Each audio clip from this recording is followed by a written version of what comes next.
Estamos de regreso ya en el segundo paso, y este segundo paso es muy importante, es asegurarte que lo que tú estás hablando es realmente una plática evangelística.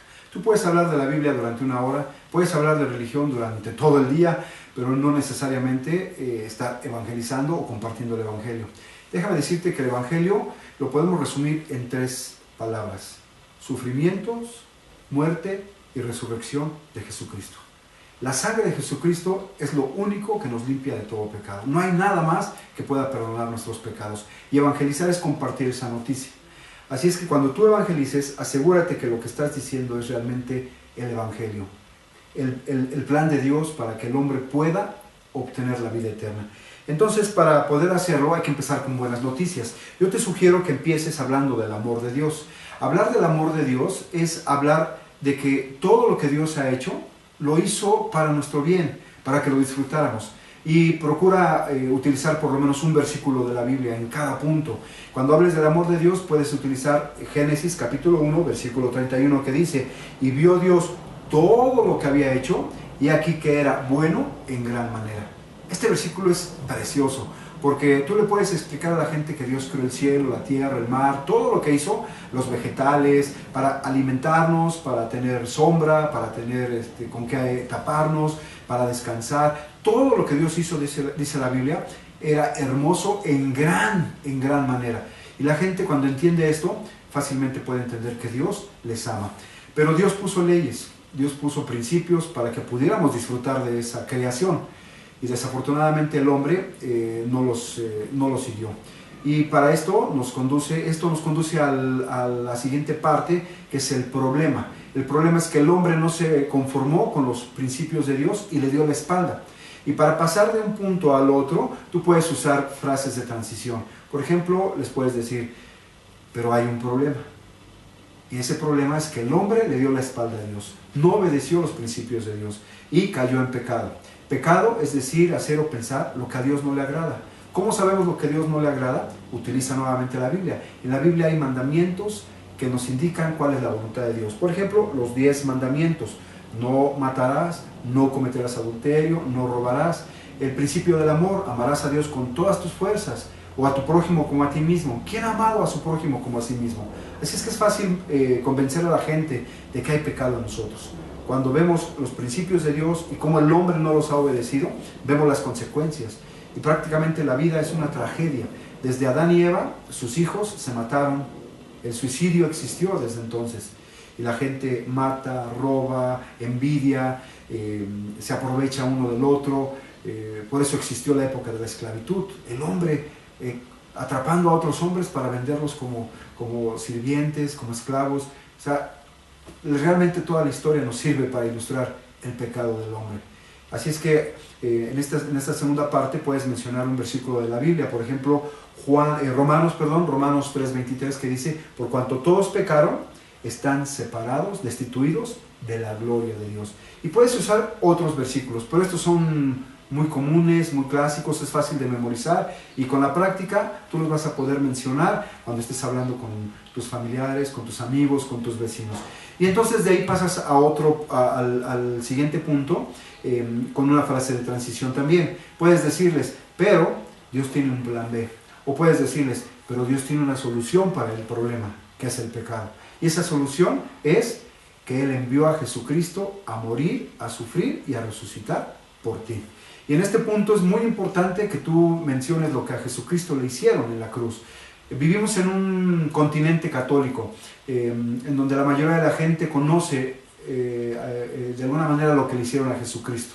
Y si tú le preguntas a ellos que te den 3 ejemplos, seguramente algunos te van a decir: le pusieron clavos en las manos, le pusieron una corona de espinas, le atravesaron con una lanza, le escupieron, le insultaron, se burlaron, dice la Biblia. Y tú puedes agregar algunos otros ejemplos. Dice la Biblia que le mecían, le arrancaban la barba, le vendaron, le dieron de puñetazos, le dieron de bofetadas.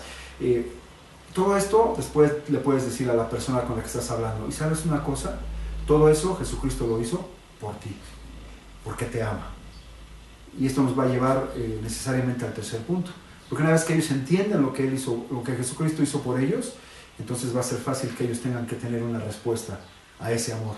y utiliza versículos de la Biblia. Por ejemplo, hay en Pedro, nosotros tenemos un versículo que dice: fuisteis rescatados de vuestra vana manera de vivir, no con cosas corruptibles como oro o plata, sino con la sangre preciosa de Cristo, como la de un cordero sin mancha y sin contaminación. Y así otros versículos de la Biblia nos pueden ilustrar que la sangre de Cristo es lo único que nos puede perdonar, salvar y rescatar del infierno. Entonces vamos a pasar al tercer punto, pero antes de pasar es importante que tú también eches mano de otros recursos, y un recurso que es único, que es especial, es tu historia, es tu testimonio. Tú comparte lo que Dios ha hecho contigo, y tú puedes hacerlo tan sencillo como dividir tu historia en 3 partes. Tú puedes decirle: ¿sabes lo que Jesucristo hizo conmigo? Y en un minuto menciónales cómo era tu vida antes. Si tú copiabas en los exámenes, si tú te robabas el cambio cuando tus papás te mandaban a comprar el pan, las tortillas, y te quedabas con el cambio, o tú llegabas tarde cuando tus papás te decían llega a las 10, o te decían ¿con quién estuviste? Y tú decías estuve con tal persona, y no estabas con esa persona, estabas con otros, o estabas haciendo otras cosas, y no le decías la verdad a tus papás. O sea, ¿cómo era tu vida? A lo mejor como casado, no le decías toda la verdad a tu esposa, en tu trabajo a lo mejor hiciste trampa para ascender en algún puesto, o tomaste ventaja de algo para que otro no prosperara y tú fueras adelante en el escalafón, no sé.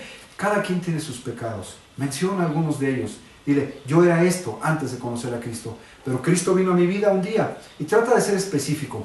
En este minuto donde tú compartes cómo fue tu encuentro con Jesucristo, tú sé muy específico. ¿Cómo estaba el clima? ¿Cómo estaba, qué día de la semana fue? ¿A qué hora? ¿En qué lugar? ¿En tu casa? ¿En el transporte público? ¿Estabas en un campamento? Cada persona tiene una historia diferente. En la Biblia tenemos la historia de Pablo, por ejemplo. Dice la Biblia que en Hechos capítulo 9 es uno de los lugares donde se narra el testimonio de Pablo. Y él con lujos de detalle dice que él era, antes de conocer a Cristo, él era lo que ahora conocemos como los que matan, los terroristas. Era un terrorista. Él mataba a cristianos, perseguía a cristianos, conseguía cartas para ir, tomarlos, arrastrarlos, llevarlos a las cárceles, y algunas veces hasta los mataban. Él era un terrorista. Y dice que mientras él seguía persiguiendo cristianos, iba a una ciudad que se llama Damasco. Era el mediodía, seguramente el sol estaba totalmente en el cenit. Dice que cayó porque hubo una luz, un sonido, y este sonido era una voz que le decía: Saulo, Saulo, ¿por qué me persigues? Y él lo narra con muchos detalles. Quedó ciego, y entonces lo tuvieron que llevar con ayuda para entrar en Damasco. Y ahí estuvo unos días hasta que un discípulo fue enviado por Dios para que él recobrara la vista y fue bautizado. Y ahí empezó su vida ahora como cristiano. Y en otro minuto tú puedes narrar cómo es ahora tu vida después de haber conocido a Jesucristo. Y Pablo dice que después de haber sido perseguidor, ahora lo perseguían. Él sufrió por ser ahora discípulo de Jesucristo. Entonces, en 3 etapas tú puedes narrar cómo era la primera etapa, cómo era tu vida antes. En la segunda, cómo era tu encuentro con Cristo. En la tercera, cómo has visto resultados de haber conocido a Jesucristo. Comparte tu historia. Tu historia es única en todo el mundo y Dios la va a utilizar. Vamos a pasar al tercer paso, cómo lograr una respuesta.